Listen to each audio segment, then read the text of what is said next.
Sizden Suraныч. Siz çının aytıp koyыңыз, siz Жоқ, мен чын айтып атпаймын. Жоқ, мен айтып коюнчу. Айраштырба, андай кылып чак. Жоқ. Ошо мөңгүнү жарып өтөт ол жол. Жарып өтүп мөңгү жок болсо элге канчалык зыяндуулугу? Өкмөттөн, акимден, губернатордон үмүтүбүздү үздүк. Бизди тупой деп кетишкен. Бир ачык болгулачы караңгы болбой деген мазактаганга чейин жетишкен алар. Ак мөңгүлү, ашка зоолу, талааларыбыз талкалап атат.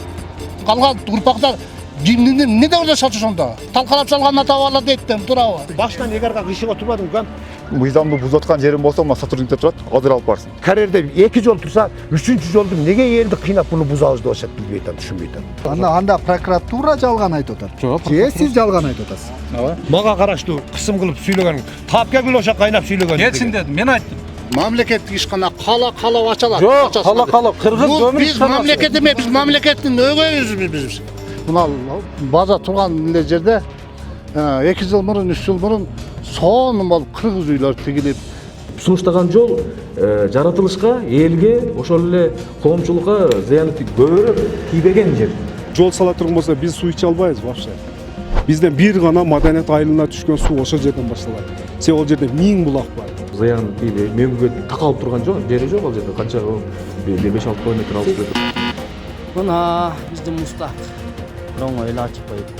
Өзүбүздүн тараптан, башкармалык тараптан ордунду берген эмеспиз. Өкөө эс алып кетишкен сүрөтүн жарыялаган болчу, жаратылыш кандай гана кооз деп. Бул дагы ошондой кооз жаратылыштардын бири экен.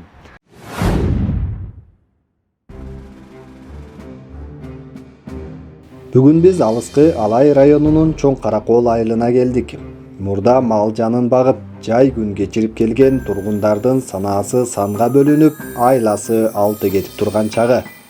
Анткени Кыргыз көмүр мамлекеттик ишканасы Кытайга көмүр ташуу үчүн айылдын үстүнөн жол салууга киришкен. Бирок жергиликтүүлөр жол ачылса мөңгүлөр ээрип, булактардын көзү бузулуп, жайыттагы чөптөр, көп жылдык арчалар куурап, ажайып жаратылыш талкаланат деп нааразы болууда. Ана мен сага сүйлөп койсом, акимге барып сүйлөп койсом, полный азыр кысым болуп атат. Мисалы да азыр бетине эле айтам Шерикбайдын бетине. Мен колунан эч нерсе бербейт. Прокуратурага берди, сотко берди, эми жер ресурстан эч нерсе мыйзам бузуу жок. Таап алсын. Мен эгерде ырасага бөлүп, элди буруп, жарып, бийликке тетир карап сүйлөй турган болсом, тескери биз Камчыбек Кыдыршаевич менен президент Садыр Жапаровдун немесин толук колдойбуз. Бирок саясатын силер ошону бурмалап ушу жерден жеткирбей атасыңар. Мен ачык бетиңерге айтам. Доказательство менен айтам. Потому что силер жалган маалымат бересиңер. Биз инвестор таптык, мынада көмүргө келдик. Көмүр ачытабыз. О, жайлап койдук элди. Оту менен жалган 100% жалган берип атасыңар. Туурабы? Мен эми жалган маалымат берип атсам, башка кылып атсам. Биздики Жок, сен Мустафа башынан жалган келбедиң. Башынан эгарга кышык отурбадың кам. Эл менен таанышканың жок.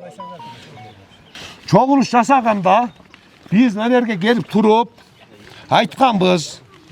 Биз каршы дагы эмеспиз, макул дагы эмеспиз. Биринчи жеринен канчалык зыяндуулугу бар, канчалык пайдалуулугу бар, жерине комиссия түзүп келип, бизден элден комиссия түзүп, апарып көргөзгүлө дедик. Эгер автоматский мөңгү кырылат экен, зыяндуулугу бар экенсе токтотуңуздар. Жок деп бирөө мүдакапилине ала турган болсо мойнуна, мен зыяндуулугу жок, биз көрдүк, мынандай дей турган болсо, дагы көрөбүз onu чечимге келебиз дегенбиз. Ана макул болуп кетишкен. Неменин Оштогу областтык ыйгарым укуктуу өкүлү келген аппараттан. Биринчи замы. Ким эле анын аты? Ташбаев деген. İlyas Taşbayev деген. Анан айыл өкмөт келген, районодан акимдин биринчи орун басары келген, макул болуп кеткен. Ошо бойдон эле булар 2-3 жолу Кызылалай айылына тиешеси жок, Кызылалай айылынын протоколу менен бизди кыйнап атат. Кызылалай кайсы жакта? Кызылалай деген мына дөңдүн ар жагындагы айыл протоколго 5-6 эл кол коюп берип коюп туруп, ошол жагынан салабыз деп туруп, бизге эми мынан айынан салабыз деп атат. Келип. Сиздердин айылы. Айылыбыз менен. Ооба. Эми биз макул дагы эмеспиз, каршы дагы эмеспиз. Бизге мына ушу урматтуу президентибиз Садыр Жапаров Нуркожоевич Урматтуу биздин УКМКнын төрагасы Камчыбек Кыдыршаевич келдин таза өздөрүнүн өкүлү келбесе, биз ыйгарымдуу укуктуу өкүлүнө дагы ишенбей калдык. Администрацияга дагы ишенбей калдык. Биз үчтөө айыл өкмөтүнүн ооба, үчтөө айыл өкмөтүнө тең боло ишенбейбиз. 100%. Потому что үчтөө айыл өкмөтү буга чейин дагы көмүр боюнча көбүрөөк чырлары бар. О ютубтарда жүрөт, текшерсеңиздер чыгарып беребиз. Кызыл Коргондогу көмүр боюнча аралашкан жери бар Мустафанын. Корул боюнча аралашкан жери бар. Биз фактыны жөн жата элекпиз жаштар көбү. Иликтеп атабыз, мыйзамдуу экен, мыйзамсыз бекен деп. Карапайым эл мыйзамдын чегинде жашайбыз, сыйлайбыз. Загара көмүр сиздерге тиешелүү эмес. Кара Суу районуна Попан айыл өкмөтүнө тиешелүү. Мунун аркасында көмүр сиздерге толко жол суруп атабыз деп атышат. Туура. Мынау жерде мен азыр сиздерге деле апарып көргөзөмүн. Мына айылыбыздын башына ана Акзоонун түгүндө бер жагында ачык көмүр бар. Ачык көмүр бар. Ошо нар жак төрүндө. Пышканбы, пышкан эмеспи билбейм бирок. Ошону казбайт деп ким кепилдик берилет? Бир, экинчиден, ошол наркыл айыл Папан айыл өкмөтүндө турган көмүрдүн жолу эгерде ошол көмүр казыла турган болсо, ого Мурдаштан жол бар. Эмне үчүн ояка салбай атышат булар? Папан жактан дагы жол бар. Эки жол, бир көмүр немеде карьерде эки жол турса, үчүнчү жолду неге элди кыйнап буну бузабыз деп атышат, билбей атам, түшүнбөй атам. Бунун эмне максаттан? Бизге Талдуу Суу айыл өкмөтүнүн көмүрү жетет. Элге. Жагабыз элге жетет, жылда сатып келип атабыз. Бу ошону ачыш керек болуп атат да булар. Бу жерди сатпайбыз, биз жакпайбыз деп келсе деле. Мурдаштын эли өзү начар деп жакпайт. 3-4 айдан бери ушунча биз тополоңбуз. Чындыгында эми бул жол салына турган болсо бизге зыяны аябай эле чоң, чындыгындачы. Бул жерде эл деле билет. Мен ушул жерде мына 27ге чыктым. Ушул жерде жашап, ушул жерде чоңоюп, ушул жердин суусун ичип чоңоюп келип атабыз мына. Бул жерде мисалы азыр мынау сайдан өткөн суу дагы, мынау крантан чыккан суу дагы ошол жактан түшөт. Ошол жактан түшөт. Мөңгү ошол башта мөңгүчү. Эгер жол салынып кала турган болсо бизге биринчи өчүрү жайытуу салкаланат. Экинчи өчүрү сууга зыяны тиет. Азыр мисалы бизге эч кандай бир экспертизалык корутунду келген жок да. Мындай айткандачы, эч кандай мындай адамдардын ден соолугуна же болбосо экологияга зыян тийбейт деген корутунду келген жок. Бирок булар Кыргыз көмүр ишканасы, мен мындай айтып коем, маалымат иретинде Кыргыз көмүр ишканасы ал жакка барып жердин кыртышын бузуп туруп, уже даяргерчилигин баштаган, 3 ай мурда баштаган. Мында камеранын алдында мен ачык айтып коюшум керек да, баардык нерсени. Эл деле күбө. Эгер ачылып кетип баягы зыяны тие турган болсо, элдин ден соолугуна, өмүрүнө гарантия берген эч ким жок да азыр. Эч ким жок да. Биздин чочулаган нерсебиз ошол. Бизге биринчи ушул чогулуш уюштуруп келгенде, мына баштан аягына чейин мыйзам эч кандай сакталган эмес. Мен гарантия айтып бере алам. Эгер мен кандайдыр бир сөзүмдө же болбосо кылган ишимде мындай мыйзамды бузуп аткан жерим болсо, мына сотрудниктер турат, азыр алып барсын. Мен ачык мындай коркпой айтам да. Айыл өкмөт келип, Кыргыз көмүр ишканасы менен келип, мына жерде эл чогултканда, бул жерде эл бизде азыр шайлоого чыккан элдин саны 700гө жакын. Бул жерде канча эл чогулган тага? 30 эл чогулган, 30дай адам чогулган. Бирок алардын дагы жарымынан азырагы 3төн 1 мындай айткандачы, 3төн 1 гана мындай макулдугун берген, калгандары каршы. Демек, ушул жактан жол ачууга уруксат алыш, макулдук алыш үчүн элден 30 адамды чогултат. 30 адам. Айыл өкмөткө. Ооба. 30 адамдын 3төн 1 макул дейт. 10 экен да. Ооба. Мына ишенбесеңиздер мына. Андан кийин ошонун макулдугу менен эле жалпы ушул эл макул болду айылдыктар деп ар жакка кетирет. Ооба. Бул жактын протоколу 1, экинчи бул жакта Кызылай деген айыл бар, ал жактын протоколу 2. Мына жолдун 90% мына Чоңкорокол айылына карайт, биринчиден. Экинчиден, ал жактын, ал Кызылайдын бизден кийинки айылдын эч кандай тиешеси жок. Чындыгында жолгочу. Ал жактан болгону жана көмүр база, жана көмүрдү заготовка кыла турган жери гана. Ал жерге эч кандай зыян тийбейт. Анан дагы айта турган нерсе мына элдин колу. Эл өзү мына Чоңкорокол айылынын эли өзү каршы болуп, мындай кол коюп берген да. Ошондой каруу катты мондай каршы болгон колдор, Канча адам кол койгон бул? Бул жерде 400гө жакын. 400гө жакын. 400гө жакын. Эми жанагындай талап сөзгө кеткендери кое албай калганда, бул эми бир күн, 2 күндө коюлган кол да. Ошол үстүдө жолдун өзү тому болуп баягыдай мурун Союз малында Өзбекстан ушул жол менен каттап турган. Унаа айдаппы же эмне? Жок, мал айдап ошо Өзбекстан, Кыргызстан болуп буягы биздин Алай деген чоң жайыт жайлообуз бар. Ошол жерден алар келишим түрдө келип, жайдын күнү мал ошо койлорун багып, кайра ушул жол менен келип, ушул жол менен кетип турган. Мал айдап өтчүккен да ушул жол менен. Ушул жол. Ошонун эми азыр тому менен жол ачабыз деп бул Кыргыз көмүр ишканасы деп атат. Эми бизге караңгы, может ол жөн эле бир частный Кытайдан келген фирмабы, кыскасы келип эле биздин жаратылышты талкалап атат. Бул жаратылыш эми бул карагай эле эмес. Бунун ар жагында биздин суу чыгара турган жайыт жерлерибиз бар. Баягыдай жайдын күнү мал жата турганчы, мал ошол жерде багылат эми суу малдар ошол жака чыгат. О жерди буякка кылып баягы поворот менен чыгат, ол жерди сапсын эле талкалайт да жол. Демек азыркы бул жол өтөт деген ушул мурдагы мал жолдун изи менен мал жол менен болот. Эми биздин буякта адыр, кайра бел, кара жылга, ужулга болуп главный ошо биздин жайыттар. Одон нар буягын өдө жагын алганыбызда эми кызыл китепте канча жаныбарлар бар бизде. О жерден бир эле чоң баягыдай БК көмүрлөр аркылуу кем болгондон кийин иштөө болот. Көпчүлүгү биздин угушубуз боюнча иштеп буяктан майда көмүр түшөт дагы. Түшүп ошол жерде баягы базасынан ошо Кытайга жүктөлүп, буягы ошол жака кетет экен. Эми ошол иштеп ошонун үстүнөн канчалык ушул жердеги шамалдын желин көрүп атасыңар, о жерде канчалык деңгээлде келет.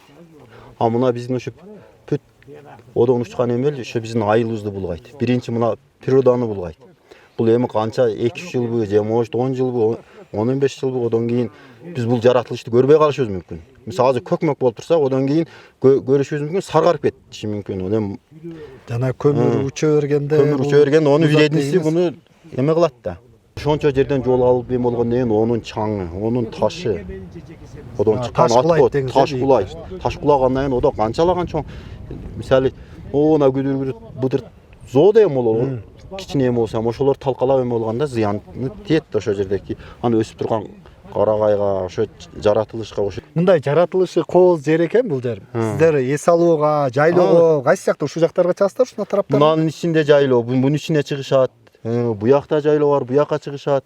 Биз ушундай кылып элдин атынан сүйлөп койсок элек, чакырып, кысым болуп, мына мисалы эми мени администрациясынын биринчи орун басары Шерикбай Жапаңов көп жерге приказ берип атат. Мени билбейт деп атат. Мени көп жерге апарды. Көрдүм, прокуратурага берип көрдү, сотко берип көрдү, оякка берип койду. Бардыгы мыйзамды эч убакта мыйзамдан чыккан эмесмин. Таппадым мыйзамдан бузганымы. Мен мыйзамды буза турган болсом, сиз ушундай кайрылуулар жасап, жолдун курулушу боюнча мыйзамдуулук сакталышын талап кылсаңыз, укук коргоо органдары сизди чакырып сурак кылып атабы? Сурак кылып көрүштү, ооба. Бул мындай экен, эми укук коргоо органдары деле туру. Көрө, себеби булар чакырып, ушундай чогулуш болгондо булар протоколду жазыш керек экен да бирөө. Протоколго түшкөн, чогулушка түшкөндө кандай сүйлөп аткандарды текшериш керек экен. Эми текшерсе ошол жерден текшерет, майыл чегинен чыкпасак. Биз чектен чыга элекпиз. Сыйлайбыз бардыгын. Не себептен олар эми мындай консультация дейт. Сиздерден консультация алып атабыз дейт. 1-2 жолубуз барып келгенбиз мыналар. Барып районодан сурак берип келгенбиз. Адрестерибиз жазылуу, телефондорубузду текшерип бүттү. Бардык. Мына жерден оппа деп эле элден туугандар чыгып коюңуздар. Мындай өзүбүздүн жерди кичине болбогон жайыттарыбыз бузулган турат. Жайыттарыбызды сактап калалы деген сөзүбүз үчүн биз сурак берип келдик. Чымчык деле уясын коргойт да. Биз деле ошо кичинекей эле уябызды коргойбуз деп атабыз. Эми да бир неме Айлыма чакыралы да. доказательство. Калптарын чукуп берем, мына регистрме кылып. Өкмөттүн калптарын буяк чукуйт азырынча. Мына суу 1-майдан тартып 1-майдан тартып 1-сентябрга чейин шаркырап ушу менен жык келет. Эл сугарат тегини. Эмне үчүн 1-сентябрдан токтойт? Биздин мына зообуздун аркабызда мөңгү бардыгы үчүн келет. Жазда күнү сыганда эрийт келет. Күн токтоп, муздап, мындай суук түшкөндө уже тартыла суубуз. Эртеге ошо мөңгүнү бузуп кире турган болсо, мөңгүнү алып жок кыла турган болсо, биз мына ушул айыл чөлгө айланабыз. Бир эле бул айыл эмес, Мурдаш бар, Акбура дарыясына барып кошулат, нар жака Папанга. Ушуларыбыз толук түрдө мен 15 жылда деп элге кайрылып келдим. Нар жагы 15 жыл, бер жагы 10 жылда салама келем элге. Биз чөлгө айланабыз, жайсыз калабыз, суусуз калабыз, болду. Бийликтин өкүлү катары айтсаңыз, бул жактан жол түшүп, элге кандай пайда иш болгон атат же жалпы мамлекетке кандай иш болгон атат, кандай мамлекеттин саясаты жүргөн атат бул жакта? Саламатсыздарбы? Биринчи куш келипсиздер биздин айыл өкмөткө. Бул боюнча жанагы жогору жакта айткандар туура айтып атат. 3-4 айдан бери бул жерге бир 4-чү, мына 5-чи жолу чогулушубуз болсо керек. Ушу малга чейин элдерге жакшы болушунча түшүндүрүү иштерин жүргүзүп келдик. Бул башынан баштап мен сиздерге дагы маалымат айтып коеюн. Негизинен мына жерде көмүр бар деп атышпайбы? Ушуну ачат депчи. Андай эмес. Көмүр месторождение Кара Суу районуна карайт. Толугу менен. Бирок ошол жактан мына 20 где-то 25 километр жакын болот да. Биз жака жол түшүрүп атат дагы, анан ушул жерге топ база уюштуруп атат. Кайсы жерге уюштуруп атат? Мына Кызыл Алайдын этегинечи. Кызыл Алай деген дагы айылыбыз бар, мадан нары. Айыл өкмөт боюнча жалпы 13 айыл бар. 13 айылдын бир айылы ушулда. Маданият чоң Каракол айылы. Ал Загара көмүр кенин ачкан биринчиден частныйлар дагы эмес. Кытайлар нары бери. Буга чейин лицензия ошо жеке менчиктерде болгон. Ооба, буга чейин лицензиялар бардыгы жеке менчикте болгон, бирок азыр эми кыргыз көмүргө өтүп кетпедиби? Бардык туура эмес нерселер болсо месторождениеден. Ошондой эле кыргыз көмүр алып, качан алган? Быйылкы эле жылы 24. Жазга ма? Алып ушул жака жолду гана пландап атат да. Анан мына бул жакта месторождение бар, буну ачат, ондой мындай деген маалыматтарды мен өткөндө да уктум эле, азыр да угуп атам, бирок ал нерсе эмес, туура эмес нерсе да. Азыр негизинен Загара кенин бери тартат. Папан айыл өкмөтүнөн эле карабаша керек, ал менин билишимче Нариман айыл өкмөтүнө карайт. Нариманга карайт. Анан эме бул жака элге эмне пайдасы дегенде, бул эми мамлекеттик ишкана, кыргыз көмүр. Албетте мамлекетибиз Кудайга шүгүр өнүп атат, өсүп атат. Ошол эле айылдарыбызга бардык Кыргызстан боюнча эле жакшы эле сос объектилер курулуп атат. Ал кыргыз көмүр ишканасынын жетекчиси менен да сүйлөшкөнбүз биз. Ушул жерде көмүр түшсө жакшы, социалдык жактан муктаж адамдарга, башкаларга бардыгына көмүр менен карап беребиз деген өздөрүнүн айткан немелер сөздөрү бар. Анан элдерге мына өзүм бир 5-чи жолу келип атам бир болсо. Анан өздөрү айткандай президенттин ошо облустундагы карым укуктуу өкүлүнөн келди, рай администрация бардыгы келип, андан сырткары тиешелүү экология. Мына бул жерге мен айткам, эгер специалисттер өзү келип дагы түшүндүрүп айтсын депчи. Экологдор дагы өздөрү келип түшүндүрүп айткан. Канчалык зыяндуулугу кандай себептен деп. Азыр жол кураардан алдын арчалар но жак менен өтөт деп атат, арчалар аркылуу зоон түбүнөн канчалаган жайыт жерлерди бузулат, жайыт жер бузулат экен. Мындай көп жылдык арчалар кыркылат экен. Ошо тоолор кайсыга карайт? Токой чарбага карайбы же айыл өкмөткө кайсыга карайт? Бул жол өтө турган жол кимдердин, кайсы органдардын балансында? Туура. Бул биздин баланска айыл өкмөттүкүнө карабайт. Толугу менен Токой чарбанын территориясы. Жана жол өтө турган 27 чакырымдын баары Токой чарба кызматынын мыйзам негизинде бардыгы проектиси менен келет. Канча арча талкаланан, ташпы, аны мен билбейм, барды по проекти мыйзам чегинде. Долбоору даярбы азыр? Даяр. Долбоору даяр. Канча арча кыркылат, жердин канча жайыт жол жер бузулат эсептелгенби? Эсепте ал конечно. Сиздерге бердиби? Жок, бизге бербейт. Себеп эмнеге бербейт? Карьерем биз жакта эмес да. Биз жактан болгону гана 24. Сиздер тараптан биз карьерди сүйлөгөн жокпуз. Жолду сиздерден өтүп атпайбы жол сиздер жактан? Бердиби? Мынча жайыт жер бузулат экен, мынча көп жылдык арчалар, мындай дарактар кыйылат экен, анын потерясы жана жоготуусу мынча экен. Лесхозго Токой чарба кызматы мынча сомма төлөнөт экен деп бердиби? Эламан, албетте ал бардыгы мыйзам чегинде иш алып кетип атат. Себеп мыйзам чегиндеги суроо атам. Ошо сиздерге бердиби? Проектинин бардыгы канча миллиондук деп азыр кыргыз көмүр өздөрү жасатып, мамлекет өздөрү иш алып кетип атат. Алны бизге бербейт. Алар өзү мамлекеттик ишкана. Эгерде бизде болгондо, биздин территорияда месторождениелер болсо, биз албетте документтерин копиялап бирден немесин алып калабыз, нускамаларын. Жок, сиздердики түшүнүктүү. Сиздердин аймакта болуп атат. Бул жакта сиздердин жашоочулар жашап атат. Сиз ушул аймакта жашагандардын коопсуздугуна жооп бересиз. Жараны коргоонун башчысы деп аким жооп берет. Анан сурап койбойсузбу? Эл каршы болуп атат.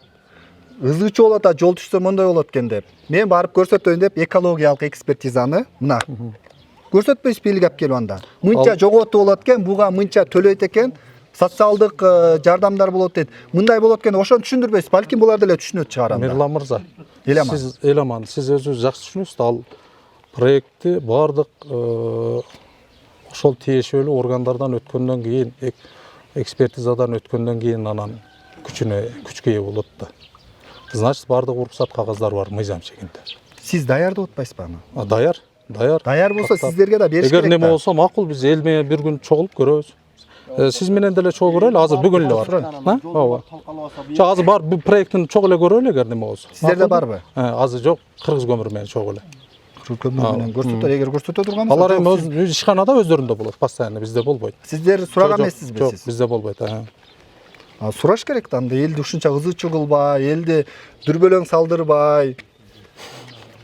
Дагы элге эми мына жерде мынандай. Өзү чын мына тууган урук эл бардыгы эле турат. Анан эми өкмөт мына деп атат, өкмөт түшүндүрбөдү деп, өкмөт мен түшүндүргөнмүн. Толук эле. Мен түшүндүрөсөк. Өзү толук эле түшүндүрүп, мынакей. Эл журт деле бардыгы турат. Атышка шашып. Анан 1 саат жанагы Атышка шашып атат. Жо, мен ачканга шашкан жокмун. Биз ачпайбыз да, ал көмүр месторождение бизге карабайт. Сиз баары ошо. Эламан мырза. Сиз ортодо тараза болуyorсуз да. Эми мен түшүндүрөсүз. Неге мен толук эле түшүнүп туруп атам? Азыр түшүндүрүп бере албай атпайсызбы? Неге? Мына жол канчалык зыяндуулук берет. Мына караңгы элбиз биз, караңгы элбиз. Биз илимсиз, билимсиз элбиз, тоонун элбиз. Элиң ака. Уксаңыз, Элиң ака. Бирим сүйлөп алайын. Анан өзүңүз түшүндүрө ошол биринчи сиз биздин ошо өкмөт башчы катары эл ошол ишкана менен сүйлөшүп канчалык зыяндуулугу, канчалык пайдасы бар экенин билбей туруп, бизге эмне алып келип атасыз аны сиз? Мен алып келдим. Хорошо, мен жооп берейин. Бул боюнча элге пайда зыяндуулугу ушул биринчи, экинчи чогулушта көтөрүлгөн. Биринчиде эмес, экинчисинде көтөрүлгөндө бардык тиешелүү адистерди алып келгенбиз биз. Пайдасын дагы, зыянын дагы мынакей тиешелүү адистер өздөрү келди деп. Алар толугу менен түшүндүрүп берген. Эмне деп айткан? Себеп мен айтсам эле сиз эми эксперт эмессиз, билбейсиз, аны специалисттер өзү келсин дегенде аны дагы алып келгенбиз да бул боюнча. Анда макул, мындай суроо берели. Алар айтып атат, мынаулар талкаланат деп атат, жайытта сууларыбыз булганат деп атат. Жанагы ал майда көмүр чыгат экен ал жакта, майда көмүр ташыйт. Аны ташып келгенде үстүнөн учат, мөңгүлөргө жабышат, жайыттарга жабышат, мөңгү үстүдөгү мөңгү эрийт, мөңгү талкаланат деп атат. Жайыттарга үтсө чөптөрүбүз өспөй калат деп атат. Сууларыбыз булганат деп атат. Ошондой болобу, болбойбу? Аны тиешелүү адистер жасайт. Мен Эламан мырза, сиз проекттин жакшы эле билип атасыз. Токтоп туруң. Бир, экинчиден көмүр казылган жерде бир эле майда көмүр чыкпайт. Жана но кагазды берсеңиз, жана майда көмүр чыгат деп жооп келбеди. Ал жерден майда көмүр чыгат, майда көмүр ташылат деп база бийлик органдарынан жооп келди. Майда көмүр, ирик көмүрбү чыгат да баары көмүр ачылып атпайбы? Майда көмүр ташылат деп мамлекеттик органдар жооп берип атат. Бул жакта сиз көрдүңүз беле жоопту? Эми мен айтайын, айыл өкмөттүн да бир азыркы жалган сөздөрү. Жалган ушул жерден ордуна жалган сүйлөгөн жалган сразу эле чыгат. Сөздү айтпасак атасы өлүп калбасын. Биз эч убакта мыйзамдан чыкпайбыз. Сиздерди 2024-жылдын айыл өкмөттүнүн өзүнүн жобу 25 апрелинде Кыргыз Республикасынын президентин Ош областынын ыйгарымдуу укуктуу өкүлү, Ош областынын ыйгарымдуу укуктуу өкүлүнүн кайрылууңуздардан карап чыгып төмөндөгүлөрдү билдиребиз дейт. Кайрылууда көрсөтүлгөндөр Кара Суу районунун Папан айыл аймагына жайгашкан деп атат. Буяк Нариман деп азыр бир калып жалганы. Мен жалгандарын көп эле чук берейин азыр. Нариманга өттүм азыр. Жок, канатта. Папан айыл токтоп тур азыр мен Аяка жайгашат. Эми Загара көмүр кен айыл аймагына баруучу 27 километр жолду куруп пайдаланылууда дейт. Куруп буландалууда дейт. 27 километр жолду ушудан энерге чейин куруу 27 километр эсептеп чыгышыптыр. Бул экинчи жалганы. 36 километр мен эсептедим. Аз интернет өнүккөн заман 36 километр. Мынауну аз мен сиздерге көрсөтүп берем. Үчүнчү жалганын айтайын. Аталган жолду Кыргыз Республикасынын энергетика министрлигине караштуу Кыргыз көмүр мамлекеттик ишканасы, Кыргыз көмүр мамлекеттик ишканасы алган деп атат бул. Иштетет өзү деп атат. Бизге дагы ошентип айтып келген. Туруу тугатат. Өзү иштетет деп. Кыргыз көмүр мамлекеттик деп баса сүйлөп атат. Мамлекеттик көмүркана ишкана иштетсе биз каршы эмес. Мен личный өзүм билбейм бөлөн. Түштүк филиалы тарабынан инвесторлор тартуу менен курулмакчы деп атат. Инвестор деген бул бөлөк жактан келген инвесторлор менен. Значит, бизге буга чейин кыргыз көмүр келгенге чейин бул көмүрдү козгогон эки частный болгон. Эки частныйга чейин бербей койгондон кийин айлаларга кетип частныйлар олорго барып кайрылгандагы лицензияны олорго берип, ошолор менен алака кылып, бир мамлекеттин инвесторлорун алып келип койгон. Азыр бул жерде бөлөк мамлекеттин техникасы бар. Ошол жолду кыргыз көмүр ишканасы эмес, ошол инвесторлор ачат. Бул 3-чү жалганы. 4-чү жалганы. жооп берип койгон, бат эле. Эламан. Азыр жооп берейин, туртула. Канат ака, Ошол эле учурда аталган жол Жооп салынгандан алып кийин албайлы кечирсе, мына жол боюнча. Ал кыргыз көмүр ишканасы толук эле. Ал жерде жалган, палган деп эме Канатыка кайдаганы мынантип. Канатыка бир нерсени айтып коеюн. Жалпы элди жок, майлы, элге дагы жок, мына элге кошо. Жок. Мындай жөндөн жаткан элге мындай жалган маалыматтарды айтпаңызчы. Сизден сураныч. Сиз чынын айтып койгуңуз, сиз Жок, мен чынын айтып атпаймынбы. Жок, мен айтып коеюнчу. Кайраштырба, андай кылып чакырыштырба. Жалган маалымат кандай болот? Келди деп атат, жерден текшерилди деп атат. Биз көргөнүбүз жок. Булардын обещаниясы мындай болгон. Зам аким келген, президент ыйгарымда күрүл келгенде мына эл турат, мен кайраштырмыз. Ушул жерден 5 комиссия түзүлгөн. Мен баш болгон башында. Ошо менен жеринен таанышып, экологияларды чакырып келип, ушул көмүргө жолго байланыштуу бардык адистерди баштап келип, ушул жерден жолдон 2 күн боло барып жеринен көрөлү деп макул болушкан, өздөрү сөз беришкен. Бул 2 ай мурун, 3 ай мурунку. Бирок бир адам одан кийин басып келген жок. Бизде алып чыккан жери жок. Бул кайсыл айыл менен Кызылай айылына bir күнү ат издешти. Азык ташыганга деп, жолду көргөнгө деп.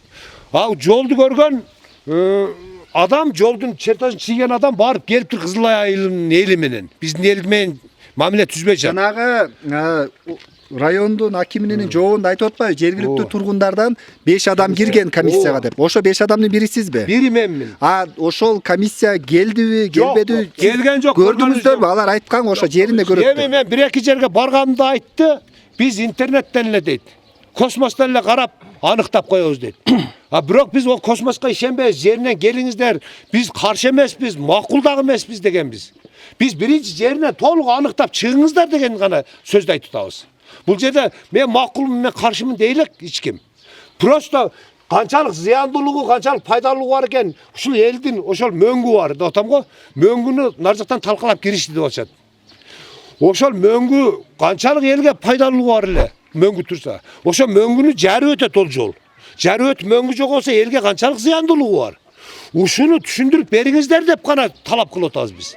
Биз токтосун, мындай дейлик. Булардын экинчиден документи даяр болуп деп бир сүйлөдү. Бизге көргөзбөйт деп сүйлөдү. Эгер документи даяр болуп калса, кайсы сыяк менен даяр болду? Жеринен келип көрүп, бизди катыштырып документти даяр кылдыбы?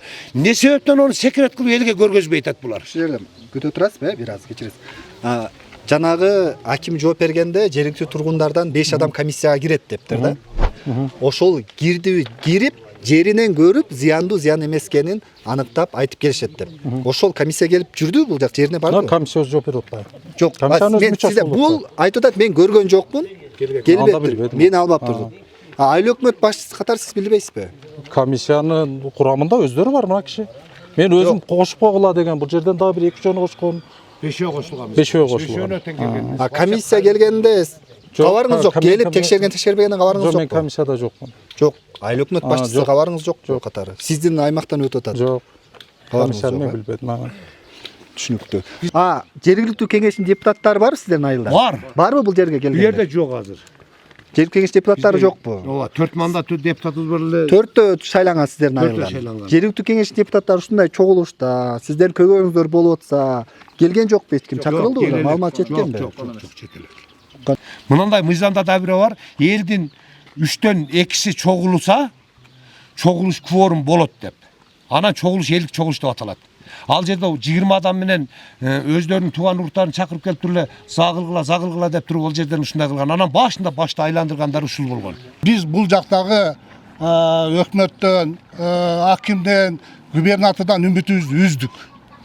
Вообще мындай бардыгына кайрылуу жасадык. Эч кандай жооп болбоду, жакшылыкчу. Анан биздин максатыбыз, биз ошол урматтуу президентибиздин саясатына каршы эч нерсебиз жок. Биздин максатыбыз ушул кичинекей элдин, ошол биздин президентибиздин эле саясатынын аркасында кетти. Биздин ошол айылыбыздын экологиясы сакталсын, биздин ушул ашка жоолорубуз сакталсын, мөңгүлөрүбүз сакталсын. Эми биздин өзүбүздүн Кыргызстандын гимнинде даңазалап ырдап аткан ак мөңгүлүү, ашка жоолор, талааларды ырдап атпайбызбы, туурабы? Ошол эле нерсе биздин ак мөңгүлүү, ашка жоолуу талааларыбыз талкалап атат. Түшүндүңүздөрбү? Биз ошону сактап келген биздин ата бабалар деп атат, туурабы? Ошону биз ушул келечекке кичине калтырып койсокпу деп атабыз. Эми азыр туура мамлекетибиз күндөн күнгө күчөп атат. Алхамдулилла, ошо күндөн күнгө күчөй берсин, өнүгө берсин, өсө берсин. Биз аябай сүйүнүп атабыз, туура аябай көрүп атабыз биз президентибиздин өнүктүрүп атканына. Бирок эми дагы күндөр келип, кайсыл бир жылдары биз Кыргызстан эзелки Кыргызстанбыз да, туурабы? Дагы миллион деген жылдар дагы жашаш керек да кийинки муундар. Эми муну биз азыр баардыгын эле бир жапырт баардыгын сатып берип, анан келечекке эмне таштайбыз? Келечекте эми биздин кичинекей бизден калган урпактар гимнини эмне деп ырдашат ошондо? Эмне деп ырдашат? Биздин ата бабалар сактап келген бабалар деп ырдайбы? Талкалап салган ата бабалар дейт да, туурабы? Бизди сиздерди чакырганыбыздын себеби, эң чоң себеби ушул биздин өзүбүздүн үнүбүз жетпейт экен, кичинекей айыл экенбиз, алсыз айыл экенбиз, жете албайт экенбиз, ал жака барыпчак кире албайт экенбиз. Анан ушул сиздер аркылуу ушул өзүбүздүн өкмөт башчыларыбызга, ушул депутаттарыбызга жетсе биздин үнүбүз, анан келип жакшы кылып дүйнөлүк эксперттерди алып келип, чечишип, ушул зыяндуулугу канча, пайдалуулугу канча, пайда болот деген жерде зыян да бар да. Зыян Алла таала пайда берген жерде зыянды да коюп койгон. Түшүнүктүү. Мындай да, ар бир айылдарда жогорку кеңешке өкүл кылып жөнөткөнсүздөр. Сиздер жактан шайланган депутаттар дагы бар. Ушундай маселе болуп калганда өзүбүз барып атпай Бишкектен үнүбүздү жеткирип берсин, маселебизди чечип берсин, эл менен бийликтин ортосуна көпүрө болуп берсин деген. Ошол депутаттарыңыздар кайрылдыңыздар. Сиздер тараптан кимдер шайланган? Депутаттарга кайрылдык. Бизде өзүбүздүн айылдаш Марлен Маматалиевге кайрылдык. Кайсы депутаттар? Карбаш Талагет Насырбековичке кайрылдык, Пирмов Улан Бердибековичке кайрылдык, Маматалиев Марлен Абдрахмановичке, Акаев Жанарбек Кубанычбековичке кайрылганбыз. Анан кимисинен жооп келди? Жанаров Акаев Кубанычбековичтен гана жооп келип атат. Азыр ошол гана реакция кылып атат, жүгүрүп атат. Беркилерге жакында тийген, эми каралат. Мына Кудай калса мына каникул бүттү. Мен бирөөнү заставить этчи, бирөөгө барып жалдырап, мына кол кой деген жокмун. Өз макулдуктары менен келечегин ойлоп, ушунча адам кол коюп беришти, ушул жерде жашагандар. Эми карап туруңуздар. Биз өзүбүздүн айылдан кол койдурдук атабыз. Эми айыл өкмөттөр, ошол эле жогорку жакта турган администрация, президенттин өкүлү, эмне себептен биздин айылга тиешелүү жерди Кызыл Ай менен бизге келбештен Кызыл Алай менен барып макулдашып атат. Кызыл Айдын бөлөк эле эл менен барып макулдашып атышат. Ушуга таңбыз биз. Келсе эле ошол жака барышат, ошол жак менен макулдашып, ошол жак менен ишти бүтүрүп атат дагы. Жалган маалымат аякка чоң каракол айыл болуп. Аларга зыяны жок. Себеби шамал, бизге шамал постоянно мына ушул тараптан көбүнчө болот. Ошо кыраң менен өткөн көмүрдүн майдасынын учкуну бу жерге чейин жетет, сөзсүз жетет. Жетпейт деп эч ким капилдик. Анан биздин жайыт ошол айылдагылар да бизге малыбызды көп кое бербейт. Биз айлабыз жок, ушул гана жерге майылыбызды жаябыз, кышы жайы менен. Ушул жайытыбыз токтоло турган болсо биз малдан да өксөйбүз, турмуштан да өксөйбүз. Анан булардын бул жакта сиздердин айылдын тургундары эгин да эгилбейт. Эгин эге турган жери жок. Эгин эгилет, бирок пышпайт, чөпкө гана. Пышпайт эч нерсе. Алма, өрүк эч нерсе пышпайт. Эң негизгиси мал менен элебиз. Мал менен, эң главный мал менен. Анан бул жерден булар мынандай деп атышпайбы? Кыргыз көмүр ишканасынын начальниги келген. Келип элди басмырлап кеткен. Бир караңгы болбогулачы, чыккыла, силер айылды мына Алай район администрациясынын биринчи орун басары Жапаңов дагы айтып кеткен. Бир силердин үйүңөргө душ түшүрүп берет, ысык суу чыгып калса жаман. Бизде ысык суу, душ бар. Бизди тупой деп кетишкен. Бир ачык болгулачы, караңгы болбой деген мазактаганга чейин жетишкен алар. Колотто жата бербей. Колотто жата бербей бир шаар көргүлө, шаарга чыккыла, өнүгүп атат. Өнүгүп атканды биз телефондон деле көрүп отурабыз. Өнүгүп атканды мына бала деле айтып келип атат. Анан билимдүүлөр ошентип бизди басынтып кетсе, биз оларга эч каршы сөз сүйлөгөнүбүз жок. Мен гана айттым, сөзүңүздү алыңыз да элден кечирим сураңыз дедим. андай деп сүйлөбөң, биз жапай эмес, караң эмеспиз. Биздин ар бир үйүбүзгө кирсеңер душубуз бар, куда ашыбыз, ысык суубуз бар, муздак суубуз бар. Ош облусунун прокуратурасынын жообу келиптир. Сиздер ушу Кызыл Алай айылынан 388 3,88 жай жер тилкесин трансформациялоо максатында айыл өкмөтүнүн балансына мыйзамсыз алган деп. Ушул боюнча макулсузбу эми? Маалыматыңыз бар да бул боюнча? Маалыматым бар. Ооба. Туура бул боюнча. Эмне негизинде алдыңыздар? Кыргыз көмүр мына бул жерге топ базаны уюштурабыз деп 3 гектар 88 сот жер сураган. Кипраземден биринчи жөнөткөнүбүздө кат айыл өкмөткө караштуу деп келген. Анан туура биз анда токтом беребиз, эми мамлекеттин жүргүзүп аткан иши туура азыр деп макул болгонубузда кайрадан тактап келгенде неменики чыгып калды. Токой чарбанык. Биз ошол боюнча эле берген эмеспиз. Бул мыйзамсыз өзүнүн балансына өткөрүп алган деп атпайбы? Сиздердики эмес деп атат. Айыл өкмөт айтат. Мыйзамсыз трансформациялоо максатында айыл өкмөт муниципалдык менчигине алуу жөнүндө чечим кабыл алган деп атат. Биздики айыл өкмөттүн жерин берип салган деген жок. Ошону айтып атпаймынбы? Ошол жер өзүңүздөргө кайсы жерден өткөрүп алдыңыздар? Өзүбүздүкү да айыл өкмөттүн жери. Ошону булар топ база кылган боюнча бизге суранып кайрылган. Кыргыз мамлекеттик ишканасы ушул жерден көмүр ошол жерге түшүп, ошол жерге топ база болмок. Анан кийин биз макулбуз дегенбиз буга. Кайра Токой чарбаныкы чыгып калды. Жер. Өзүнүн балансыңарга өткөрүп Жок, алган. Анда прокуратура жалган айтып атат. Же сиз жалган айтып атасыз? Макул, аны көргөндө баа берет болот чыгар. Андан кийин могу жерде экологиялык зыян жана жол курууда иштелүүчү техникалар жайгаштырылыптыр да бул жакка. Анан кийин сиздерге эскертме бериптир. Бул бүт документтери даяр болмоюнча жолду баштабагыла, техникаларды алып келбегиле деп. Эскертме кабыл алгансыздарбы? Ооба. Эмне негизинде анда башталып кетти? Башталган жок бул жактан. Бул жактан башталган жок. Биздин территориядан башталган жок, Элам мырза. Жердин катмарын как болду? Жок. Жок, азыр жериндер эле барып келет. Жол каякта салынып атат? Аркы көздөн бер көз калат, кыйла жерди буздугар. Анда эле жеринде көрөлү макул. Иштебей эле турат, ал жер жөн эле турат деп айткан жалган сөзү азыр эле көрдүңүздөр.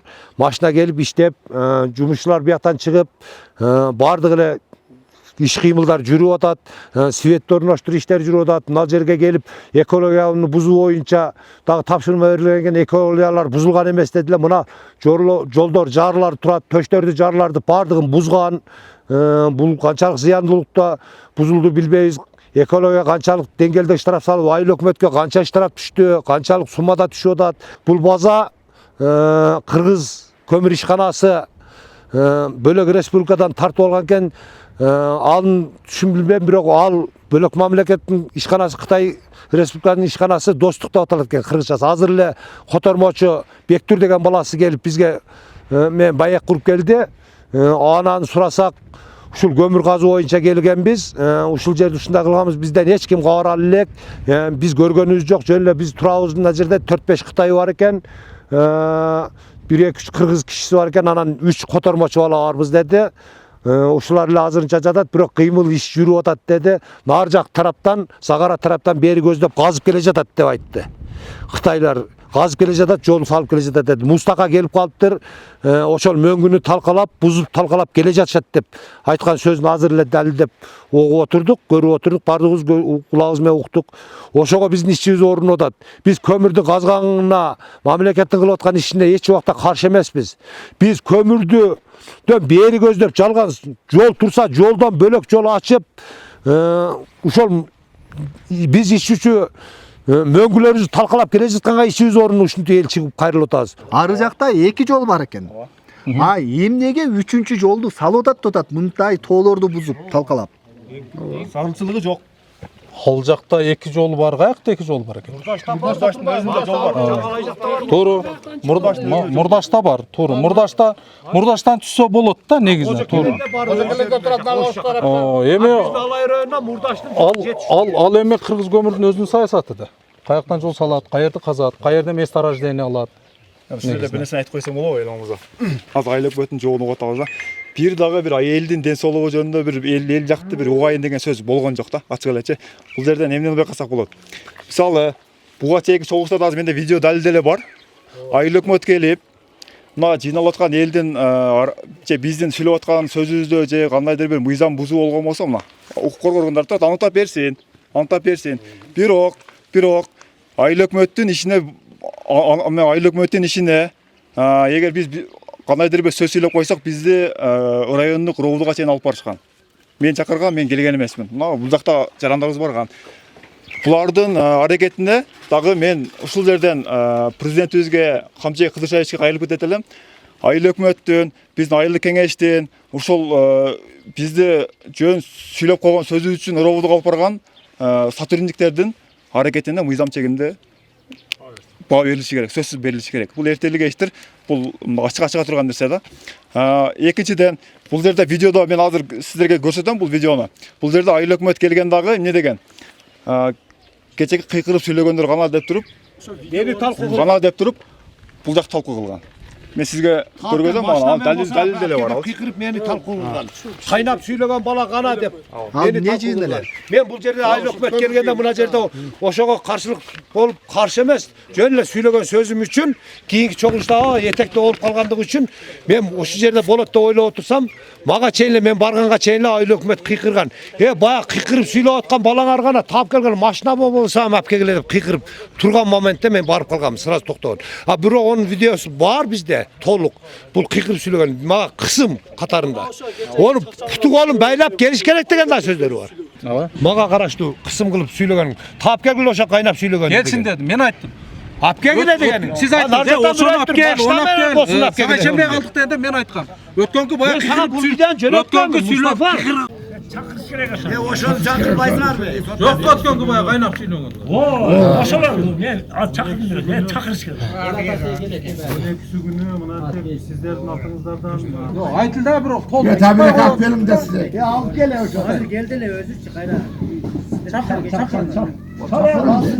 Bu demede mamleket demesi değil. Mamleketlik işkana kala açalar. Жок, кала кыргыз көмүр Biz mamleketime biz mamleketin ögöyüz biz. Biz mamleket bizde biz ayrız bizde. Mamleketten işe getelek biz. Bize mamleketimize satelek biz o. Çok bize ayırıp bize beri atkan yok biz o. Ana kala var. Usulca başımdan annem. Hükümet taraftan durağı. Урмат кечиресиздер, болду андан ары көп эмоция калтырбайлы. Болду. Эмоция калтырбайлы. Бир ошо менен бүтүрөлү. Көп ызычууга себеп болбойлу. Чындыкты айтып коюш керек да. Элдин жыйналышында эч кандай бийликти басып алууга чакырык же бир аракет жок. Мен ушул менен кайрылып коеюн. Бул жерде жөн гана биз өзүбүз акыйкаттыкты издеп гана чыгып атабыз. Биз Садыр Жапаровдун президентибиз Ташиев, Камчек Ташиевдин мындай саясатын мындай колдойбуз. Азыркы учурда Садыр Жапаровдун саясаты табиятты коргоо, сактоо жана ушундай саясат жүрүп атат. Бирок бул кылган иш Садыр Жапаровдун саясатына мындай жатканда каршы да. Табиятты талкалоо анык эле. Biz jana көргөзүп келгенде, баштан көргөзүп келгенде ошол жерге жол менен келип түшүп келип туруш жерге чыгып, мына жактан да көргөзгөнүздө ушул окту менен чыгып туруп, биздин айылдын көрүнүп турган жери менен жол салат дагы, он ауыл турган кыраңды ашып түшүп, ошо бел менен ашып барып, биз тарап менен ошо Загарага көмүргө барат. Бул жерден 36 километр, 27 километр деп айтып атышат, билбейм анын, мен бирок эсептеп келгенибизде 36 километр чыккан. Ошо жолду. Ошол 36 километр экен, ушака жакын экен деп, ушул жактан ошол жол салышка аракет кылып атышат. Ким кепилдик берилет? Эгер көмүр ташы иштеп калат болсо, зыяндуулугун көпчүлүк кыргыз жарандары көп жерден кайрылуу жасап атат. Балдарыбыз чала төрөлүп калып атат, майып туулуп калып атат, малдарыбыз бала салып коюп атат деген кайрылуулар болот. Биз дагы ошолорду угуп алып, коопсуздонуп, ушундай токтотсун деген аракетте кылып турабыз. Мына база турган эле жерде 2 жыл мурун, 3 жыл мурун сонун болуп кыргыз үйлөр тигилип, эрте жаз ушул жер отор болчу. Ушул жерде 2 кора, 3 кора кой менен чабандарды, койлорду топтоп алып, ушул жерде 1-2 ай алай жайлуусу менен ачылыгы жакты, ушул жерде жайыт кылышчу, ушул жерде отор эле. Эми бул жер убагында Кыргызстандын эң кооз жерлеринин бири болчу. Азыр эми мына таштандык айланып атат. Мындай бүт баары талкаланып, бүт баарын өзүңүздөр көзүңүздөр көрүп атат. Мынанын үстүнө эми чындыгында Кызыл китепке кирген уларлар бар, илбир, сүлөөсүн, кийиктер, жапайы эскилер бар. Алар эми ошолордон жоголуп кетиш коркунучунда туруп атат. Ошол неме жолундачы, ушул көмүр жолунда ошондой биздин жаныбарларыбыз бар. Анан чоң жайлоолорубуз бар нар жагында. Жайлоолордо жанагындай жайдыңгына апарып малдарды ошол бир коктуга киргизип коюп карай турган жерлерибиз бар. Жанагы субайларды киргизип алыпчы. Эми ол жол ачыла турган болсо нар жага Папанга ашып кетет, бияка ашып кетип, эч кароосуз калып атабыз да. Мына биздин мустак. Мустак ашып барса 4-5 метр чыккыдай. Мустактын узундугу гана бир ашып барса 500 метр чыккыдай. Ал жака мындай болгондо мен барып келгенмин. Себеп мурун барганда ошол көмүрдүн өзүндө барганмын. Загара кенине До конца барганмын. Себеп биздин тоонун туташ Папан тоосу бар да. Мен ошол жерге чыкканмын, анализ алып келгенбиз тургунда. Жарым кап анализ алып келгенмин, көмүрдү алып келип бергенмин анализдерин. Ошол жерге барганда көргөм, ол жерде миңдеген булак бар бизге. Биздин айылга түшкөн булактар бар. Ошо кыраңда отуруп, мен отургам ар жакта уже Папандан мынал мурдаштан казылып келаткан көмүр аз эле калган да. Себеп ары жагы жайпаң мезгил. Жайпаң жерлер бар. Чындыгында биздин природаны буза турган жер. Себеп биз ошол суудан ичебиз. Эгер ол жерде көмүр ачыла турган болсо, биз суу иче албайбыз. Чындыгында суунун бардыгы ошол булактан түшөт. жана загара ачыла турган Ошол жерден ачыла турган болсо, булактын бардыгы ошол жерде бар. 7-8 метр мустактар бар ол жерде. Жайы кышы эрибеген мустак бар. Эгер ошол мустак бузулса, эгер ошол жерден жол сала турган болсо, биз суу иче албайбыз вообще. Бизден бир гана маданият айылына түшкөн суу ошол жерден башталат. Себеп ол жерде 1000 булак бар. Себеп мен өзүм охотник, мен ол жерге көп чыкканбыз. Менин досторум чыккан, тааныштарым менен чыкканмын. Көмүр алып түшкөнбүз ол жерден. Чындыгында анализге көмүр алып түшүп бергенбиз. Көмүр ачык жерде чок менен казсаң эле чыгат. Эски илгерки багыл Союздун жолу бар. Чындыгында ол жерде ача турган болсо, бизде суу деле калбайт, природа деле бузулат, бардыгы бузулат. Көмүр ачык жерде чындыгында. Бардыгы уулуу жерде да. Туристтик жай ачсам макул. Сонун болот бизде. Туристтик жай бизде өтө кооз, өтө сонун жер. Бизде мисалы мындай.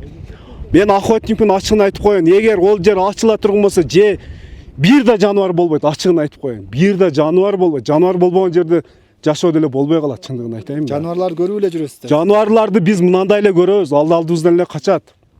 Биз олорду деле эч неме кылбайбыз. Кандай жаныбарлар бар? Мисалы кекилик, уулар, кийик дегендер бар биздечи. Ол редко эле жандыктар да, кызыл китепке кирген жандыктар. А биз олорду жоготуп алсак, биздин жашообуз вообще токтойт. Жаныбарсыз биздин жашообуз токтойт чындыгында. Өсүмдүксүз биздин жаныбар токтойт. Жашообуз. Демек ошолорду, жаныбарларды көрсөтүп, кооз жаратылышты көрсөтүп, туристтик жай ачса, ошол Эң сону туристтик жай ачса пайдасы өтө чоң, чем кеңден ачкандан көрө. Биз ошо Бишкек шаарында эмгектенип жүрүп, ал жак бул жакка жаратылыштарды кооздугун көрүш үчүн көп жерлерге барып келдик. Эс алуу максатында. Ошондо көп жерде ушундай биздин жаратылышка окшогон эле мисалы мындай жерлер бар Ысык көлдө. Ошондой жерлерге чет элден, дүйнө жүзүнөн канчалап миңдеген, жүздөгөн адамдар келип эс алып кетип атышат. Ушул жерлерди көрүп, ушул жерлерди көрүш үчүн. Ошондой болуш үчүн бизде дагы бул жактарда, мисалы бул жака биздин айылдын ичинде дагы туристтик жайларды салууга өтө мүмкүнчүлүк бар жайлар бар да. Ошонун салыктары мамлекет ошонун салыктары бизге калса, биздин элге көптөгөн миңдеген болбосо да бир жүздөгөн иш орундар камсыз болмок. Эми бул жерлерди Кытайлар жөн эле тебелеп кетип атат да. Убагында Курманжан энебиз ушул жерлерди тебелетпеш үчүн орустарга өзүнүн баласын садакага чаппады беле.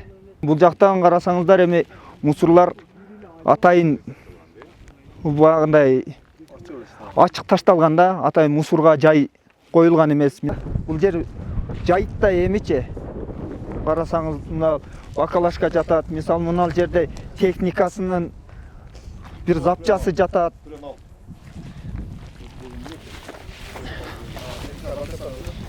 Мисалы мына мода канчалаган химикат бар. Карасаңыздар, бул туура эмес да. Эми ачык эле ыргытып атышат. Эртең ачылып кала турган болсо, ал жагын билбей туруп айтыш кыйын да.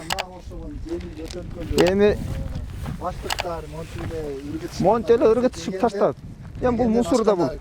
Азыр мына жерден шамалы катуу экен. Могу жерде эле турбай азыр. Бир аздан кийин аркы жакка карап учушу мүмкүн. Учат бул Сууга түшүшү мүмкүн. Айтылган, эгер булар баштабай жатып ушундай чекилик жасап атса, анда аркы жагын дагы караш керек.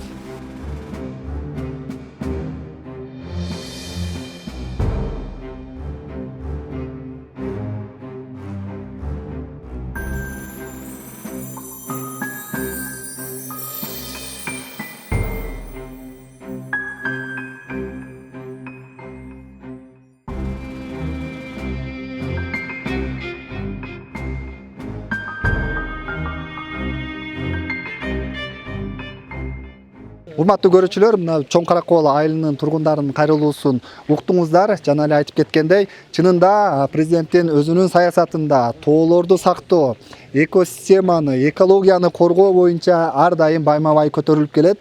Жада калса, Бириккен Улуттар Уюмунун ассамблеясынын жыйынында дагы ушул тоолорду сактоо боюнча билдирүү жасап, андан кийин анын демилгеси колдоого алынып, тоолорду сактоо тоолор жылы деп ууда дагы жарыяланган.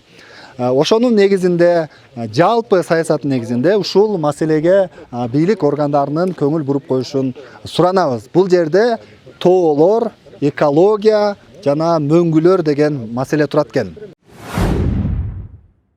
Ал эми Кыргыз көмүр ишканасына барганыбызда бул жолду курууга $5 миллион сарпталаары. Аны үчүн спец-аренда техника деп аталган менчик компания менен инвестициялык келишим түзүлгөнү маалым болду. Ага ылайык Загара кениндеги көмүрдүн 40% мамлекетке калып, 60% инвесторлор алып кетет. Бул негизги максаты көмүрдү элге зыяны жок кылып ташып кетүү да. Себеби буга чейин ошол эле мурда ошол эле тиги Папан айыл өкмөтүнүн элдер менен арасынан көпүрөлөр менен тиги өзүңүздүн маалыматыңыз болсо керек. Айылдын ортосунан эле өтүп кетет да жолдорчу. Ошого байланыштуу биз ошол көмүрдү мындай зыяны жок кылып техникалык жол деп коет, техникалык жол. Ошол чаңытпай ошол жерде баардык нормаларды сактоо менен жаратылышка зыянын тийдирбей биринчи кезекте ошол жол салуу чечими чыгарылган. Буюрса азыркы кезде долбоорлор даярдалып атат. Долбоорлор даярдалып, кече жакында бул ал жолдун негизги бөлүктөрү баары лесхозго карайт экен.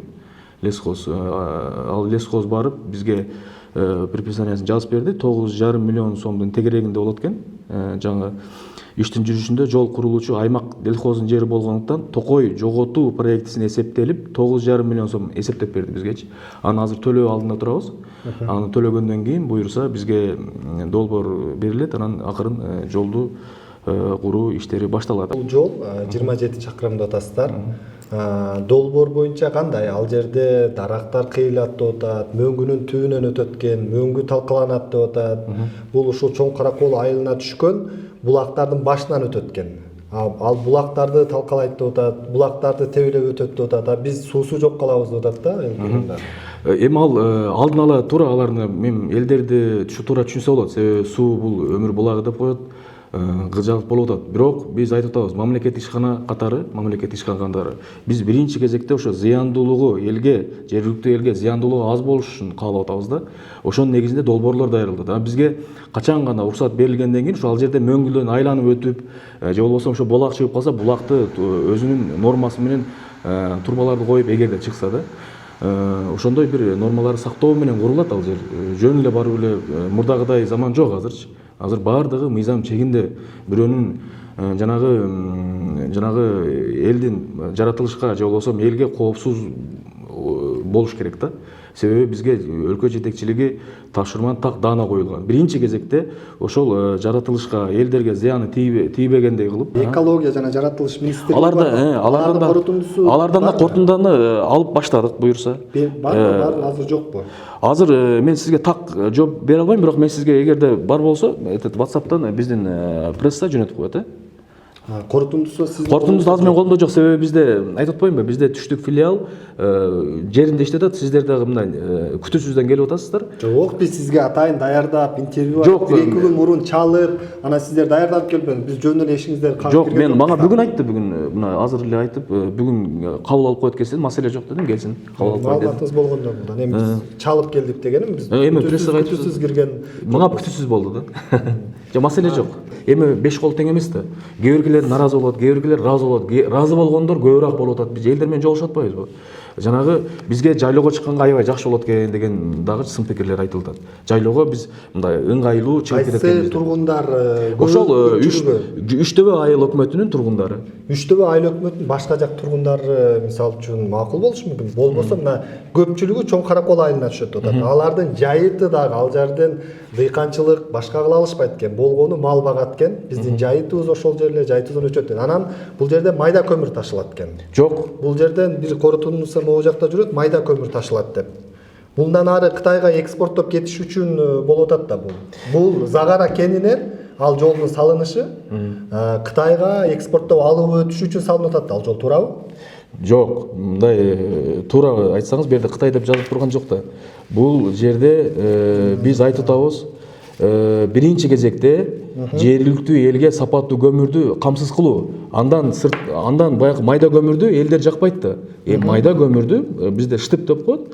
Майда көмүрдү, күйкүмдү Кытай Эл Республикасына экспорттоо болуп саналат.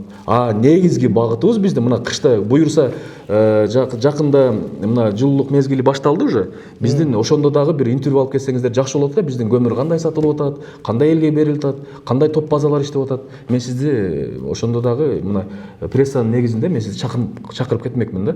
Көмүрлөр кандай элге, кандай пайдасы тийип атат да. Жыйынтыгын биле элекпиз азыр. Жыйынтыгын билбей эле биздин жанагы болуп атат да. Ой кокуй деген темадан артта болушубуз керек да. Жыйынтыгы буюрса биздин жыйынтыгыбыз 99% мамлекеттин элдин пайдасына болду. 99,9%. Анан кээ бирки туура айтасыз, эми кээ бирки бир жанагы айтып атпайсызбы биз азыр суу ташкын андай коркунучка мен туура кошуламын. Бирок андай коркунучту алдын алуу үчүн бизде атайын кызматтар бар да. Атайын экологиялык кызматтар бар, атайын жол коопсуздук кызматтар бар. Ошолордун баары эсепке алынып жол салынат да. Так, ошо жолдор учканда, жергиликтүү тургундардын айтканы, көмүр ташыганда көмүрдүн чаңы учат дейт, жолдон жүргөндөчү тынбай. Чаңы учат, мөңгүнүн түбүнөн өтөт экен. Мөңгүнү жок кылат деп атат. Биринчиден чаңы уча берип көмүрдүнчү. Анан кийин жаратылышты жок кылат. Жашыл, арчалар, биздин жайыттар көмүр чаңы уча берсе, ошодон биздин жаратылышыбыз курап калат деп атат. Тескерисинче ошо жаратылышты куратып калбайлык деп ошо жол менен барып атабыз да. Негизги жол мына берки жолдор, азыркы жолдор мына бул ошол элге көбүрөөк зыяны тийген жолдор да. Мен сизге ачык эле айтайын. Ошол эле жаратылышта айланып өткөн жолдор, мына серпантин кылып, сиз барып ошол жолдорду бир карап көрсөңүз жакшы болмок да. Азыркы мына действующий жолдорду бир карап көрсөңүз болот да. Мына Папан айыл өкмөтүнөн, мына Папан айылынан, Карагор айылынан өтөт го мындай жолдор. Папандан өтөт, Мурдаштан өтөт. Ошол жолдорду бир карап көрүп туруп, анан биз суруштаган жолду бир карап көрсөңүз, ошондо сиз адилеттүү чечим чыгармаксыз да. Себеби ал жолдор мына мисалы үчүн Загара бул жерде болсо, бул жерде биз айткан жол бул жакта мындай түшөт атат 28 километр. Бул жерде бир дагы айылдын ортосунан бул жакта үй ортосуна өтүп кеткен жок да. Жок, үйдү эмес. Мен эми карап туруп, жаратылышты дагы айттым да. Жаратылышты. Эми азыркы жолду, азыркы действующий жол мына Папан болсо, мына жерде Папан, мына Загара болсо, мына жерде дагы Мурдаш деген жол бар да. Жолу бир узун. Бул жакта дагы жаратылыштар бар. Көбүрөөк жаратылыштар бул жакта наоборот. Көбүрөөк жаратылыштар жол кыртыштары бул жакта. Анан мына жак жолдо айылдын ортосунда мына жерде мектептерден, мына жерден эки жолдон, мына жерде үйлөр бар. 5 метр алыстыкта үйлөр бар. Эми сиз карап көрүңүз. Ошол үйлөрдөн плюс жаратылыш еще суулар бар ал жерде. Булактар бар, дарыялар бар, көпүрөлөр бар, билесиз. Туурабы? чоң дарыялар өтүп Бул атат. Мурдаштачы. Мурдашта деле ошондой. Биз мынау сунуштаган жол жаратылышка, элге, ошол эле коомчулукка зыяны көбүрөөк тийбеген жер. Бул жерде деле көбүрөөк болбогондо мөңгү турат, Мөңгүнү жайыктар турат, ооба. арча токойлор турат. Арча токойлорду мен сизге дагы кайра айтып берейин. Арча токойлорду мына токойлорду эсептеп бул да берди. жаратты. Эсептеп берди. Арча токой 9,5 миллион сом эсептеп берди. Арча токой анчалык эле арча токой. Ал эсептеп бергени. Эсептеп берди. Сиздер ошолорду кырка турган жол салып кырка Ооба, турган. эми угуп турсаңыз, андан сырткары бул жолдун мындай компетентный органдар жөндөн жол сала бергиле деп айтпайт да. Бир уруксатнамалар менен, справкалар менен, негиздемелер менен берет да. Биз эле барып эле мөңгүнү жок кылаган ниетибиз жок. Андай ниетибиз жок. Себеби биз биринчи кезекте айтып атпаймынбы дагы бир жолу. Мамлекеттик ишкана келип атасыз. Сиз частный жакка келген жоксуз. Биз биринчи кезекте ушу мамлекеттин, элдин кызыкчылыгын ойлогон компания да. Себеби биздин үстүбүздө жетекчилерибиз бар, өкмөт башчылары бар, ошол эле эл коомчулук бар. Коомчулуктун пикири бизге биринчи очередте турат. Ошон үчүн мурда бир эле жолу коомдук угуп өткөрүп койсо, биз 3 жолу өткөрүп атабыз. Кайра эле ар Байылга барып өткөрүлүп атат. Силердин ошо коомдук угууңуздар кандай өткөнү боюнча мына жерде протокол да бар экен. Мына Ош облустук жөнөтүп атат. Мына 20дан ашуун адам катышкан, анын ичинен мына жыйынга айыл аймагынан жыйынга катышкан 20дан ашык тургун катышуучулардын сунушу боюнча 20дан ашууну катышыптыр. 3/1 бөлүгү макул болуптур. 3/1 бөлүгү 20 адамдын. Ал жакта 1800 тургун бар экен. 18 жаштан жогорку 700 тургун бар экен. Ошондо могу жерде 5-6 адамдын макулдугу менен эле боло береби? Жок. Мына өзүңүздөрдүн протоколуңузда ушинче жазылган. Бул жанагы жергиликтүү бийлик органдарынын протоколу дейм, алар түзгөн. Биз ошондуктан макулдук алдык. Сиз бир эле макулдук менен келип атпайсыз. Биз 3 жолу өткөрдүк да ар жерденчи. Ошол протоколдорду албапсыздар. Мына ол протокол жазган каттарда бүт баарына ушуну жазып атыптыр. Мына Жок, 3 жолу өткөрдүк, коомдук угуу 3 жолу өткөрдүк. Элдер менен жолуктук, тууган. Азыр эми курулбаган жерге, курулбаган байакыга кайра ыз үчүн чыгарыштын кереги жок да. Макул, анда буга макул. Могул жерде айылдын 400дөй ашуун адам биз каршыбыз деп кол коюптур. Кандай 400? 400 мына депутаттарга кайрылыптыр, мына кайрылуусунда. Аягында биз ушул жолду курушуна каршыбыз деп жазган арызда мына 400дөй адамдын болу турат. Мына 12 барактын ар бирин эсептеп көрсөңүз болот. Буну айыл өкмөттөргө да көрсөттүк кече ошол жактан. Булар каршыбызда атат. Же анда жергиликтүү бийлик, же сиздер элге түшүндүрө албай атасыздар. Биз эми мамлекеттик ишкана биз көмүр казуу жана көмүрдү элге сапаттуу жеткирүү биздин милдет да. Ал эми жергиликтүү элдер менен иштешүү жергиликтүү бийлик органдары, НАТО жергиликтүү бийлик органдары да. Сиздер долбооруңуздарды, даяр долбооруңуздарды бергенсиздерби жергиликтүү бийликке? Жергиликтүү бийликтерге тааныштырганбыз, карталары менен угуулар болгон, чогулуштар болгон. Эми жергиликтүү бийлик мындай долбоор боюнча биздики мынча долбоор менен эл мындай зыян тартпайт. Мындай потеря үчүн мынча төлөп атат деген. Ооба, айтылган, баары айтылган. Биз айыл өкмөт эч нерсе билбей, менде жок деп отурат. Анда айтылган маселе көрсөтүлгөн, чогулуштар өткөн, жыйындар өткөн ошо жергиликтүү бийлик органдары менен. Мына бизде документ түрүндө элге жеткен мондай эле документтер бар экен. Мына 20дан ашуун адам катышкан. Бул Ош облусунун райондугундагы облусундагы каттары окшош. Облус башчысынын келген каттардагы. Ушундай эле протокол менен макул болду деп атат.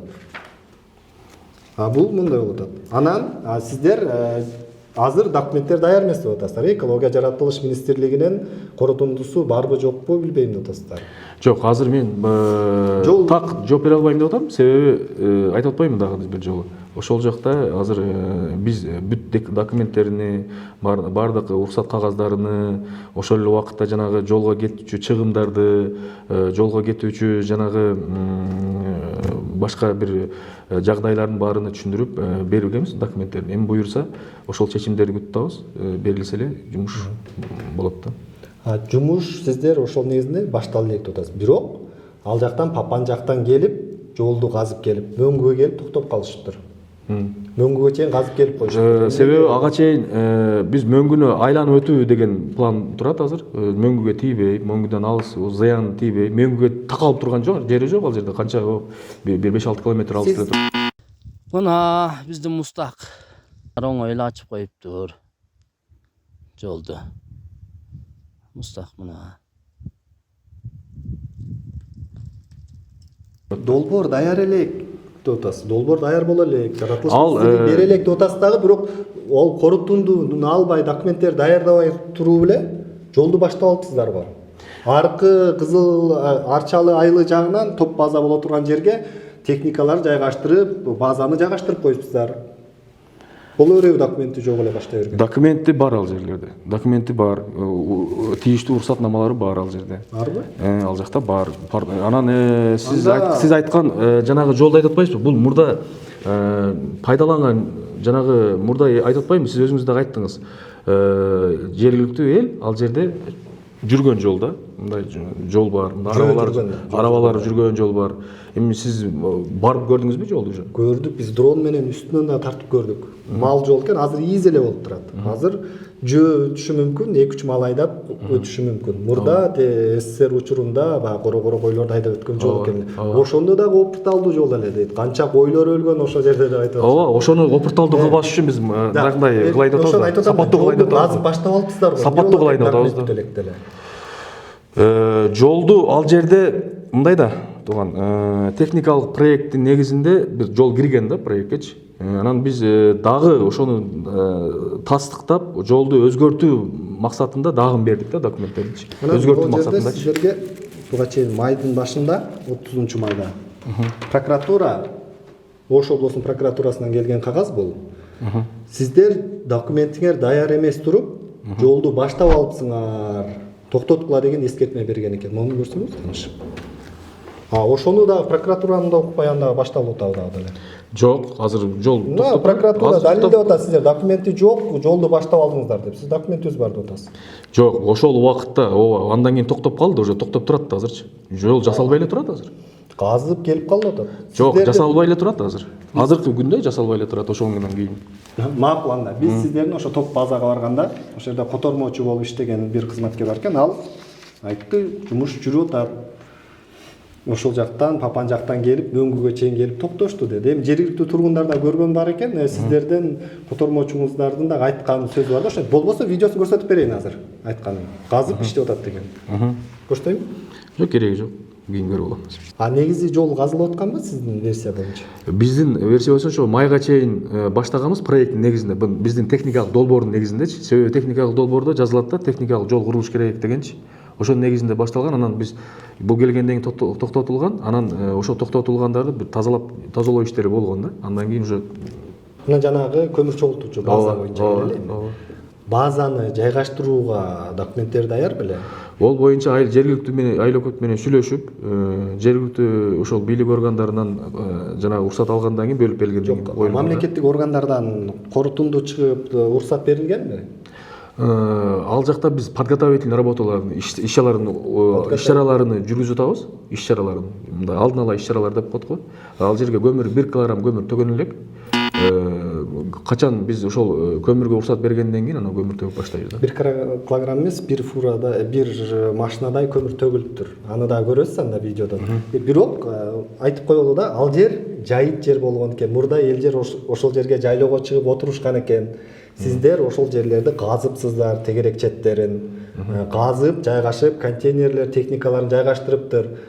Бир жерди казыш үчүн дагы уруксат алыш керек да. Мисалы үчүн жергиликтүү бир тургун чыгып туруп бир арчаны кыркып койсо, айып салынат. Сиздер документ жок туруп ошончо жерди казып, жайгашып алганыңыздар кандай? Документи бар ал жерде. Барып көрүңүздөр. Документи ал жерде жергиликтүү жакта да бизде бул борбордук аппарат болгондуктан жергиликтүү эмес, корутундулар керек да. Жерди бузо берсе болот бул жерди деген. Алар жөн эле жерди берет. Жердин сизге тактап жөнөтүп коет, балдары. Сизге тактап жөнөтүп коет. Макулан ошону тактап жөнөтүп коюңуздар. Деген менен бизге эч бир документтерди жөнөтүшкөн жок. Ошол эле учурда Жаратылыш ресурстары, экология жана техникалык көзөмөл министрлигине кайрылганыбызда алар корутунду чыгарып бербегенин, долбоорду көрүп эле колдобой жатышканын билдиришти. Азыркы учурда долбоор кароодо турат. Биз азыр эч кандай ал жердин жолуна өзүбүздүн тараптан, башкармалык тараптан корутунду берген эмеспиз. Негизи комиссия барып жеринен көрдүбү ошол проекттин долбоор өтө турган жолду? Биз бул жерде биринчи сөзсүз долбоордун негизинде жеринде көрөбүз, бирок бул жерде долбоор менен таанышканда иш кагаздарында ошондой баягы көрүнүштөр болуп калган да долбоордочу. Мөңгү деген жердин багыты каар деп көрсөтүп атат могу Гипроземдин берген маалыматы боюнчачы. Анан бул жерде биз иш кагаздарын биринчи таанышып, анан жеринде дагы көрөбүз да. Сиздерге долбоор келип түштү деп атасыз, жана Токой Чарбанын эле долбоору келип түштү же Кыргыз көмүр ишканасы даярдаган долбоор келип түштүбү? Бизге Токой кызматы тапшырган азыр. Токой кызматынын Токой калына келтирүү долбоору да. Ошол жерде баягы Токой калына келтирүү долбоорунда ошол бизде ал Токой кызматынын иши го, бирок биз ошол долбоорду карайбыз да, кандай айылма чөйрөгө канчалык деңгээлде зыяндуулугу болот, канчалык деңгээлде зыяндуулугу жок. Биз ошол зыяндуулук боло турган болсо, анда биз ошол долбоорго өзүбүздүн каршылыгыбызды беребиз да. Сиздер ошо долбоорду көргөндө мөңгү бар экен деп атасыз. Эмнесине каршы болуп жатасыздар азыр сиздер? Биз бул жерде мөңгү боло турган болсо, бул эми биз каршы болобуз негизи долбоордучу. Эртең ал жерде көмүр ташуу иштерин жүргүзгөндө мөңгүнү бузуп, же бир көмүр ташып атканда чаң мөңгүгө отуруп бир мындай экологиялык бир негиз иш болбош керек да. Биз ошонун негизинде иштеп турабыз азыр. Азыр сиздердин так эс айтканда карооңуздарда каралып жатабы же кароодон баш тарттыңыздарбы долбоорду көрүп эле?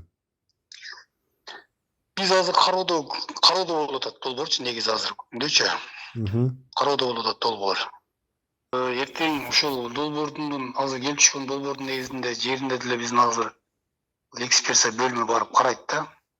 Эгер ошондой көрүнүштөр биз азыр иш кагаздары менен эле ошол уже мындай берүү жагын мындай колдой атабыз да. Жеринде көрүп дагы анан долбоор менен салыштырып, анан өзүбүз мыйзам чегинде карап иш алып барабыз да. Бул жерде мыйзам чегинде иш карайбыз. Мыйзамдын чегинде иш жүргүзөбүз өзүбүзчү. Экологиялык мыйзамдардын, айылма чөйрөнү коргоо мыйзамдарынын негизинде иш алып барабыз да. Анан ошо Кыргыз көмүр ишканасы жана инвесторлор тартып куруп жатат экен да бул жака. Алар жолду баштап алышыптыр. Жолду баштап мөңгүгө келип такалып калыптыр да азыр. Мөңгүгө чейин казып келип коюшуптур. Бул боюнча дагы маалыматыңыздар барбы? Текшерип көрдүңүздөрбү? Бизде көзөмөл текшерүү кызматы, бизде өзүнчө башкармалык бар, текшерүү жагы. Бирок мен азыр маалыматым боюнча бул көзөмөл текшерүү кызматынын кызматкерлери дагы жеринде көргөнү кетиптир азырчы күндөчү. Ошол жол канчалык деңгээлде, узуну канчалык деңгээлде ошол иштер жүрүп атат депчи.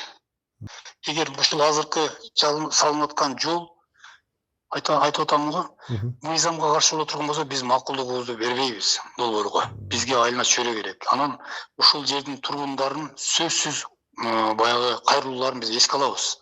Ал элдик угуу деген бар. Анда сөзсүз ал жерде биз ошол азыр долбоор жасап аткан адамдарга элдик угуунун чогулуштун протоколун алып кел деп айтабыз. Элдин дагы ал жерде сөзүн, элдин ал жерде кандай ушу жолдун салынышында кандай өздөрүнүн баягы туура эмес салынып аткан анын сөз биз аны эске алабыз. Кече жакында президент Садыр Жапаров дал ушундай жаратылыштын койнунда мындай жапжашыл болгон арчалардын арасында туруп, биздин жерибиз кандай гана кооз. Бирок ушундай жерлерге таштанды калтырып кетипсиңер деп кыргызстандыктарга кайрылуу жасап, өзү дагы ошол жердин таштандыларын терип, жалпыга кайрылды эле. Азыр дагы ушундай көрүнүш болуп жатат. Бул ушундай кооз жаратылышы бар жерден үстүнөн таштанды таштап эле эмес, көмүр ташый турган жол салабыз деп атышат. Ал жол салганда ушундай кооз жаратылыш талкаланары айдан ачык деп бул жактагы жүргөн көп жылдан бери ушул жерде киндик каны тамган тургундар нааразы болууда. Ушундай жаратылыштын койнунда ошол кийинчерээк Камчыбек Кыдыршаевич дагы өкө эс алып кетишкен сүрөтүн жарыялаган болчу, жаратылыш кандай гана кооз деп. Бул дагы ошондой кооз жаратылыштардын бири экен.